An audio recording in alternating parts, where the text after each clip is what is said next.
Hi everybody, this is Lila'Angelique, and this is something I wanted to share that I think is really important. The reason why I share our life online, I don't really care what anybody thinks, to be honest. I find it curious to read people's responses. It does affect me when people don't watch and don't engage, because I work really hard on what I am sharing online. It's an art project, it's a life project for me. It's something I've been doing for 10 years.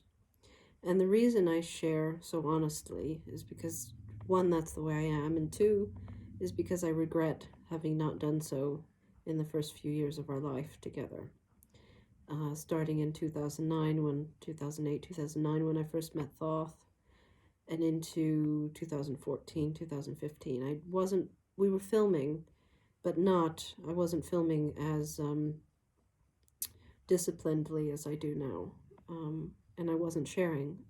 I had a blog for a while, and people read that, but and I do understand why I wasn't sharing much, and we didn't have Instagram, and I wasn't running a YouTube channel, because we were really struggling. We were really suffering, going through a fuck ton of very seriously dangerous shit. We didn't have any money. We didn't have any friends, really, or any connections. And we were trying to play our music in public spaces, and it was really hard.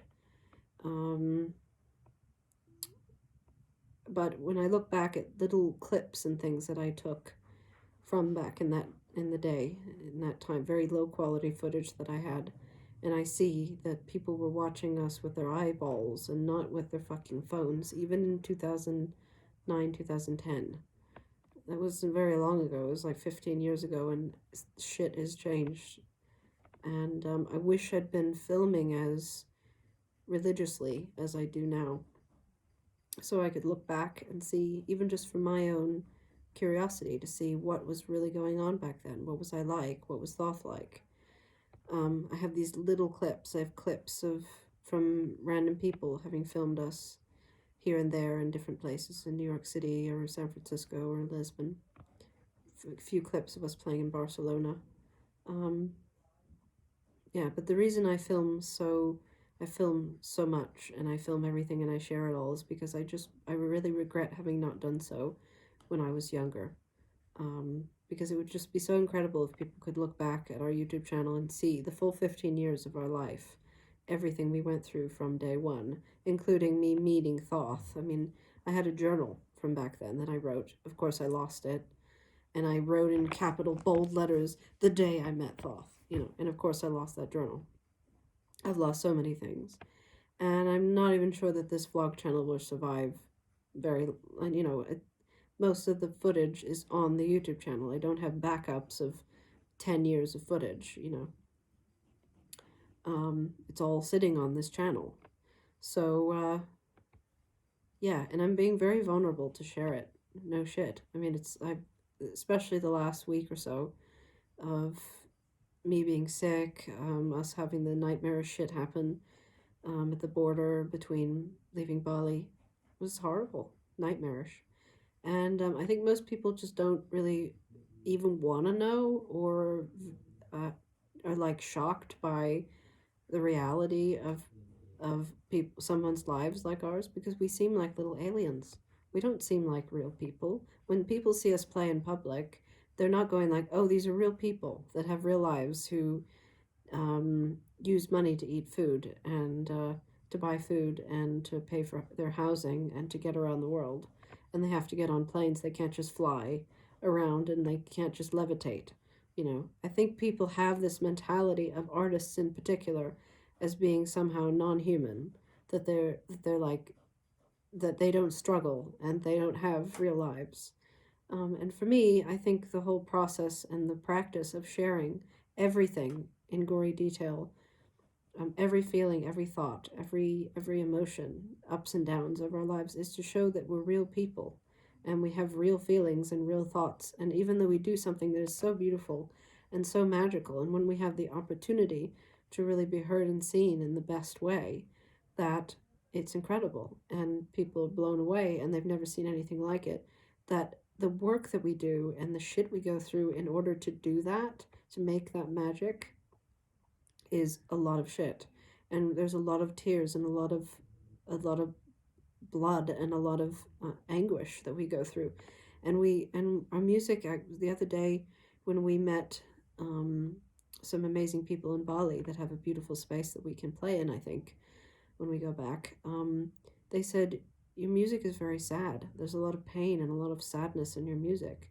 And my initial reaction was like, no, we're not sad people, but we really are. We have a lot of shit we've been through, and that influences the music we make and the art we make and the people we are.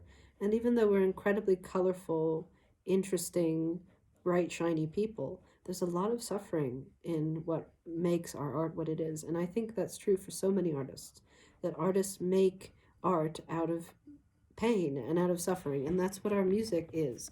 Like, if you really listen to our music and you've heard our music, there's, I mean, it's almost like we're crying or we're screaming in a lot of it. um, and my art reflects that too. You can see through my little screaming faces here and there, and some of it's really colorful, but there's some like anguish and pain and sadness, and there's a lot of shit like that in this new piece I'm doing. It's you know, and that's the life of being an artist. And I'm not sorry. I'm not gonna sugarcoat it for anybody. I don't really care if it's too much for people, because it's harder to live it than it is to watch it online or to see a little video of us on Instagram or YouTube. It's way harder to live it than it is to just kind of observe it and click the like button and leave a little comment. So I don't really care much what anybody thinks. I really appreciate people who have been following us for a long time and do engage in a positive way and are supportive. That helps keep me going, because it does mean a lot to me, and it does make a difference when people are nice online. And that's another kind of experimental aspect of what I'm doing by sharing everything, blood and guts and all of everything that happens to us online, is that I'm kind of experimenting to see people's reaction, to see, like, I'm not looking for attention. I don't care. I have a beautiful husband with me who loves me and supports me no matter what I do. I have friends all over the world that I can talk to whenever I need to. I'm not looking for attention. I'm not trying to prove anything to anybody. Um, Most of the people online that engage with us, I don't know. They know us better than I know them. They've seen us play in all sorts of places, and I think it's just curious that they would, be able to see what we really go through day by day, so that when I do share a video of us singing or playing in some beautiful place, or in some very dank and sad place, or being in our house somewhere playing and singing, that they know what it is we went through in order to get to that point where we're singing again. And some people really get it. A lot of people really get it, and I appreciate that.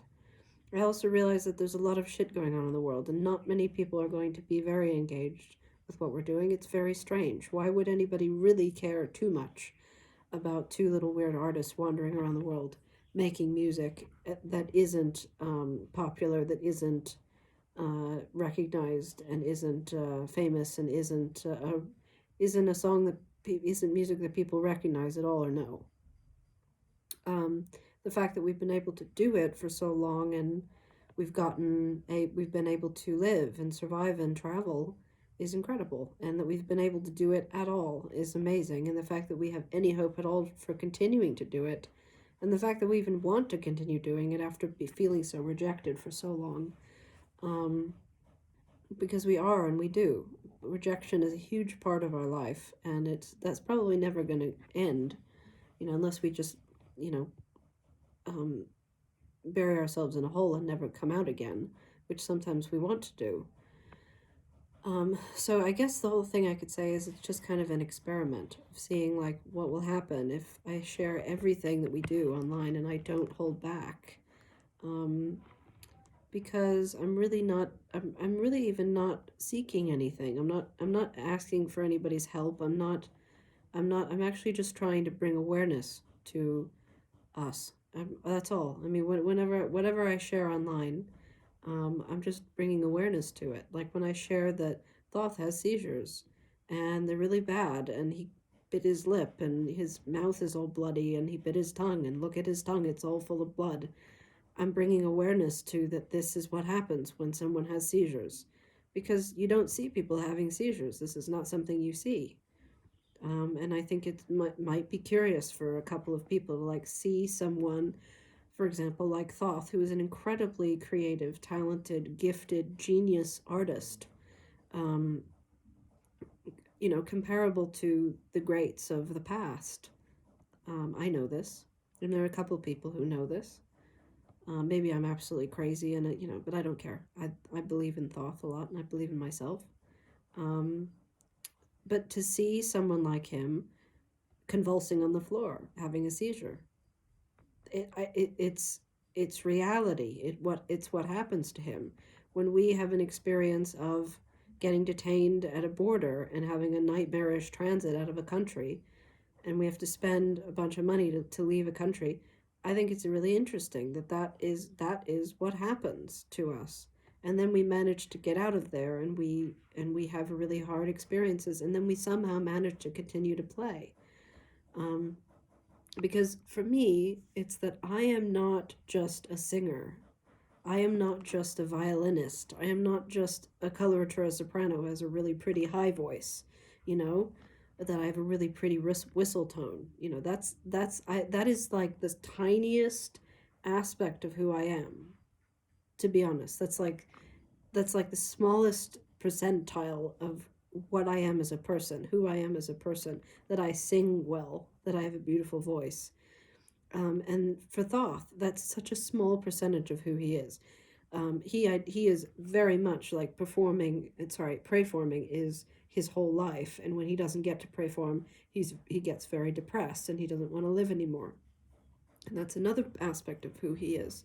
For me, I can survive without preforming for periods of time until I feel like there's a good opportunity and I feel safe. Um, Thoth is more of a loose cannon than me, and I try to protect him from getting shot for singing, which is an interesting process. But yeah, I mean, and I've given up my entire life to take care of Thoth, to be in his life and to love him and to support him, because nobody else did. Nobody else is going to. There have been certain people in his life that have taken care of him before me, and but I'm the one that's here at the end of his life taking care of him, and he takes care of me. It goes both ways. We take care of each other, and it's incredible. Like when he's all fucked up and having seizures and convulsing on the floor and bleeding from the mouth, I'm making sure that he's safe. I'm making sure that he has a pillow under his head, and that he's not jerking his head around so that he's going to break his neck, and that he's safe until he wakes up again. And then I make sure that he gets in the shower and he cleans off his body and he gets some food in him. And when I'm sick and throwing up and and can't get out of bed, he feeds me and gets me food and takes care of me and cuddles next to me and talks to me, and we do that for each other, and we're very attached to each other. Thoth and I are very, very attached to each other, because he has been the only person really in my whole life who's just been there for me no matter what. He's never left me. He's never left me alone. He's never kind of got tired of me. And it's been through thick and thin. We've been through the most nightmarish shit. We've been homeless a couple of times. And all of those memories are very strong in my head. And that is, I wish, even though those were some really, really horrifyingly terrifying experiences, I wish that I had a camera when that happened. I wish that I had a camera and I had been filming us being on the street in Paris, because I think it'd be so interesting, even just for my own sake, to be able to go back and look at videos of us on the street and me talking about how I feel and how cold it is and how scared I am and how I don't know what's going to happen and how we're going to survive this. Um, and we had 3 different times where we were on the street, and I didn't film it. The only thing is in my memory and in Thoth's memory, and that's why I need to write a book about the whole thing. 15 years of struggling for our art. And I know that all artists go through this. Anyone who's striving to do any kind of original creative thing struggles tremendously, especially as the years go by and time goes on. and the internet and phones and all of this shit takes over, it just gets harder and harder and harder to be able to share your art. I mean, even though, you can go on the internet and post a bunch of videos of yourself singing and performing, it's only videos of people doing covers that gets any attention. And it's really ironic that, I've found that over the years, that's another thing I find curious, is that the videos that get the most amount of attention are videos of things going wrong for us. And one might say, well, why do you have to share that stuff? Because it's an experiment. It's just, I'm curious to see what it is that gets the most engagement. It's not our music that gets the most engagement. Whenever I share videos of us singing or doing something, a really beautiful performance somewhere, it doesn't get any views. Nobody looks at it. It's when things go wrong. It's when we got harassed by this person in Plovdiv. This guy was threatening to kill Thoth or hurt him because he did a performance and he was wearing a dress in the park. That got more attention than anything. And there were most people, there were maybe like 100 comments or something, and most people were incredibly kind and compassionate. And then there were a couple of people who, came out of nowhere and didn't know who we were and said, "What the fuck is this? Why is he wearing a dress?" Of course he got harassed. He's a this and a that. And that was curious for me. For me, it's just interesting to see what happens when I share everything very honestly online. And I'm not ashamed of the way that we live. I have nothing to hide. Um, Thoth is very, he's not secretive, but he likes to keep to himself. That's why he doesn't talk really on the vlog, and he doesn't have much to say. He has tons to say to me because he trusts me, and he has a lot to say to me, and he goes through a lot. And I try to get it on film as much as I can. But that's why he doesn't talk much on the vlog and stuff, because the vlog is mine. It's my process. It's my practice. He's just happens to be in it. And he's very tolerant of me filming every fucking thing that we do all the time, but nobody else is doing it, and I think our life is very interesting, thank you very much.